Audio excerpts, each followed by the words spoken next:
Saudi अरब का भारत में $100 अरब का निवेश। सऊदी अरब का पाक में निवेश 0 यानी 0। पाकिस्तान की दुखती रग को फिर दबाया गया। सऊदी अरब जो है वो कह रहे हैं कि जनाब हम $100 अरब जो है वो लगाएंगे भारत के अंदर। साहब ने कह दिया ना, मुस्लिम उम्मा ने अरबों डॉलर खर्च किए हैं इंडिया के अंदर। बात उन्होंने ठीक की है ना। अब बात अगर हम खुल के उस लिहाज से करेंगे तो हर मुल्क अपने मुफाद को देख रहा है। अगर हम इंडिया की बात करें, यूएई के अंदर इंडियन बहुत ज्यादा है। ये खबर जब वो सुनते हैं कहते हैं वाह पाकिस्तानियों क्या रिकॉर्ड बनाया। मेरी बात सुनो, इंडिया नरेंद्र मोदी के दौर में तकरीबन आजकल इकानमी के हालात में 5 नंबर पे तगड़ा मुल्क है। जिसने मुल्क के सफीर होते हैं बल्कि खतीब ज़र मुबादला भी कमाते हैं, मगर अब कुछ लोगों की वजह से यहाँ भी मुल्क का मुस्बत की बजाय मनफी तासुर जा रहा है। इम्प्लीकेशंस है सऊदी अरब के अंदर से लोगों की लगी हुई नौकरियां जो है उनको छोड़नी पड़ी हैं, क्योंकि एक तरफ हम कह रहे हैं कि हमारी डिप्लोमेसी में एग्रेशन होना चाहिए, दूसरी तरफ हमारा एक बहुत ही ब्रादर इस्लामी मुल्क जिसने हमें पिछले दिनों काफी इमदाद भी दी है, यूएई, वो डिप्लोमेसी की नाकामी नहीं है, ये हमारी फॉरेन पॉलिसी की नाकामी नहीं है। नहीं, जो वो इंडिया में इन्वेस्ट करना चाहते हैं, तो क्या पाकिस्तान सऊदी अरब को एग्रीकल्चर लैंड नहीं दे सकता? क्या पाकिस्तान के अंदर इंफ्रास्ट्रक्चर की नहीं है जरूरत? क्या कहते हैं कि मेरे पास एटॉमिक बटन मेरे पास है, मैं दबाने लगाऊं, इसके बाद मैं बाहर जाऊंगा और इसको दबा दूंगा, ये बात करते हैं? या ये करते हैं कि अपने वजीर खारजा को कहते हैं कि भाई जो इंटरनेशनली जो सबसे पहले चीज बनती है पूरी दुनिया को, उनका चेहरा दिखाओ। मगर मैं तो हैरान थोड़ी इस बात पे जरूर हूँ। सिर्फ सऊदी अरब और यूएई नहीं, आई थिंक कि दुनिया के तकरीबन 198 मुल्कों में 70-80 मुल्क जो है वो पाकिस्तानियों से तंग है। पाकिस्तानियों को तकरीबन यूएई के अपने इंटरेस्ट हैं इंडिया के साथ, सऊदी अरेबिया के अपने इंटरेस्ट हैं। आपने और मुल्कों का जिक्र नहीं किया, मैं खुल के जिक्र करूंगा। सऊदी अरेबिया के हैं, कतर के हैं, बहरीन के हैं। क्या हमें क्या हासिल हुआ? अशरफ जहांगीर काजी साहब ने इसका जिक्र किया। जय हिंद दोस्तों, ऐसे भारत मीडिया में आप सभी का स्वागत है। दोस्तों, दुबई के सऊदी प्रिंस मोहम्मद बिन सलमान ने भारत पर $100 अरब का निवेश करने का बात कहा है। ये सुनकर दोस्तों पाकिस्तान का मंत्री और पाकिस्तान के मीडिया भी हैरान और परेशान हो रहे हैं। दोस्तों, पाकिस्तान का मंत्री भरोसे पे बैठा था कि सऊदी प्रिंस सलमान भी हमें भी कटोरे पे $1-2 दे देगा, लेकिन दोस्तों सऊदी प्रिंस ने पाकिस्तान के मंत्री पे पिछवाड़े पे लात मारा। और इसके अलावा दोस्तों सऊदी प्रिंस ने भारत के साथ आतंकवाद के मुद्दे पर बातचीत भी किया है। सऊदी प्रिंस ने बोला दोस्तों आतंकवाद के खिलाफ लड़ाई में भारत के साथ खुफिया जानकारी साझा करेंगे। ये सुनकर दोस्तों पाकिस्तान का मंत्री और भी परेशान हो गया। सऊदी प्रिंस मोहम्मद बिन सलमान ने कहा कि भारत के विभिन्न क्षेत्रों पर हमें $100 बिलियन का निवेश करना चाहेंगे। पाकिस्तान की तरफ दोस्तों कोई भी मुस्लिम देश निवेश नहीं करना चाहता। सऊदी प्रिंस ने कहा दोस्तों कि और हमें भारत पर अलग क्षेत्रों पर $100 से ज्यादा का निवेश करना चाहेंगे। हम भारत के साथ सहयोग बढ़ाना चाहते हैं, क्योंकि हमें इससे हमारे संबंधों को नई दिशा मिलेगी। भारत और दुबई का संबंध और दोस्ती को देखकर दोस्तों पाकिस्तान और भी जलने लगा है। दोस्तों, पाकिस्तान का जनता हो या पाकिस्तान का मंत्री, जहां भी जाते हैं सबसे पहले दोस्तों कटोरा लेके खड़े हो जाते हैं। पाकिस्तान को सबसे अलग थलग कर दिए हैं सब मुस्लिम देश, और सभी मुस्लिम देश दोस्तों भारत के साथ अच्छा संबंध रखना चाहते हैं और भारत पर निवेश करना चाहते हैं। पाकिस्तान का मंत्री दोस्तों अब गली गली कटोरा लेके घूम रहा है। और इसके दूसरी तरफ बात करें तो दोस्तों तालिबान ने भी पाकिस्तान को घुटने टेकने पे मजबूर कर दिया है। अपने सभी पड़ोसी देश से ताल्लुकात खराब करके पाकिस्तान अब पछताना चालू कर दिया है और भारत से अच्छा संबंध बनाने की कोशिश कर रहा है। पाकिस्तान का उप प्रधानमंत्री दोस्तों इसाक डार ने भारत से मदद का भीख मांगा है और आगे कहा कि भारत हमारे साथ ट्रेड कर लो, लेकिन दोस्तों इसका जवाब भी मिल गया पाकिस्तान को। जयशंकर ने बोल दिया दोस्तों कि जब तक आतंकवाद खत्म नहीं होगा ट्रेड पे कोई बात नहीं होगा। इसे लेकर भी दोस्तों पाकिस्तान का मीडिया और पाकिस्तान के मंत्री भी परेशान हो रहे हैं। तो दोस्तों आप लोग ये पाक मीडिया रिएक्शन अंत तक जरूर देखिएगा और चैनल पे पहली बार आए दोस्तों तो आप लोग ऐसे भारत मीडिया को सब्सक्राइब जरूर करना और कमेंट में दोस्तों अपना राय लिख के जरूर शेयर करना।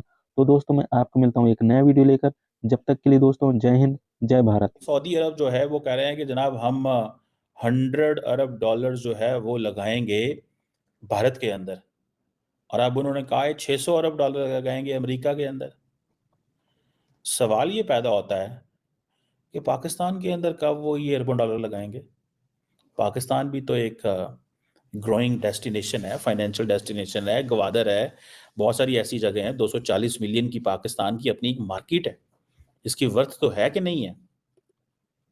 सो क्वेश्चन ये है कि मोहम्मद बिन सलमान साहब जो क्राउन प्रिंस हैं इस वक्त और प्राइम मिनिस्टर हैं, वो पाकिस्तान को कहते हैं कि मैं पाकिस्तान का एम्बेसडर हूँ सऊदी अरब के अंदर। तो he loves Pakistan a lot, but Pakistani जो है वो डेफिनेटली चाहते हैं कि यहाँ पे इन्वेस्टमेंट आए, पैसा आए। अब वो बात हुई उनकी अमेरिकन प्रेसिडेंट डोनाल्ड ट्रंप के साथ, और उन्होंने कहा जी पिछली दफ़ा $450 अरब कहा था, इस दफ़ा $600 अरब।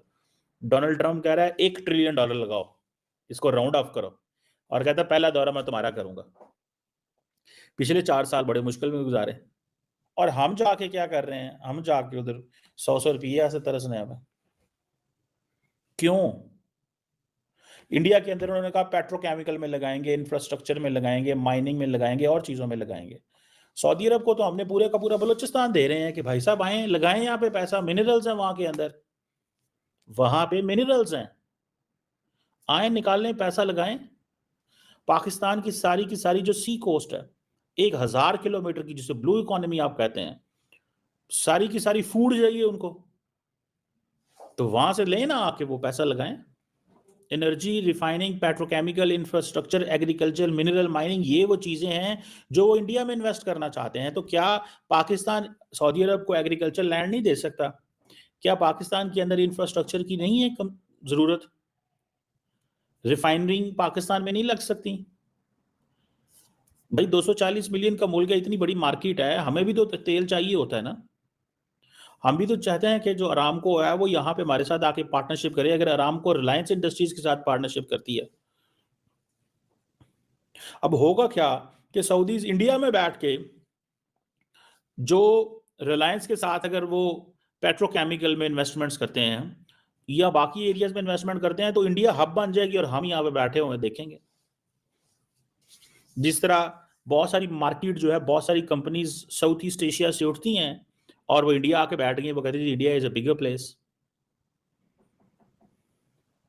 वो जो सप्लाई चेन है जिसके ऊपर डॉक्टर जयशंकर का मेन फोकस है, वो सारे का सारा वहां बन जाएगा। 32% एलपीजी रिक्वायरमेंट जो है वो इंडिया की पूरी करते हैं। बड़ी मार्केट है, तो हम भी तो बड़ी मार्केट होने जा रहे हैं। ये 240 मिलियन की मार्केट है, हमें अपनी मार्केट को पिच करना चाहिए, हमें अपनी मार्केट को पिच करना चाहिए। कैसे हम अपनी मार्केट को पिच करते हैं, ये है वो चीज कि एक तरफ हम कह रहे हैं कि हमारी डिप्लोमेसी में एग्रेशन होना चाहिए, दूसरी तरफ हमारा एक बहुत ही ब्रादर इस्लामी मुल्क जिसने हमें पिछले दिनों काफी इमदाद भी दी है, यूएई, वो डिप्लोमेसी की नाकामी नहीं है, ये हमारी फॉरेन पॉलिसी की नाकामी नहीं है। नहीं देखिए मीर साहब, मुझे इजाज़त दीजिए अंग्रेजी का एक जुमला इस्तेमाल करने के लिए कि there are no permanent friends and no permanent enemies, permanent interest. अब देखिए ये वही अमेरिका है जो मोदी को वीज़ा नहीं देता था आने पे, उसने रेड कार्पेट रोल आउट किया मोदी के लिए, मोदी को एक्सेप्ट किया। यूएई के अपने इंटरेस्ट हैं इंडिया के साथ, सऊदी अरेबिया के अपने इंटरेस्ट हैं। आपने और मुल्कों का जिक्र नहीं किया, मैं खुल के जिक्र करूंगा। सऊदी अरेबिया के हैं, कतर के हैं, बहरीन के हैं। क्या हमें क्या हासिल हुआ? अशरफ जहांगीर काजी साहब ने इसका जिक्र किया। मुझे बताइए हमें इस्लामिक ममालिक से किस हद तक सपोर्ट मिली है? तो हमें एक रियलिस्टिक तरीके से अपने आप को देखना है। जो मेरा मतलब था कि गिरबान में मुंह झाँक के डाल के देखें कि हमारी स्ट्रेंथ्स क्या हैं, हमारी वीकनेसेस क्या हैं। जो हमारी वीकनेसेस हैं उस पर काबू पाएं, जो हमारी स्ट्रेंथ्स हैं उनको आगे लेके चलें। और हमें चाहिए कि face to face, heart to heart बात करें कि आप किस हद तक हमें सपोर्ट कर सकते हैं, किस हद तक नहीं कर सकते, और उसके पेश नज़र फिर हमें अपनी पॉलिसी मुरतब करनी चाहिए।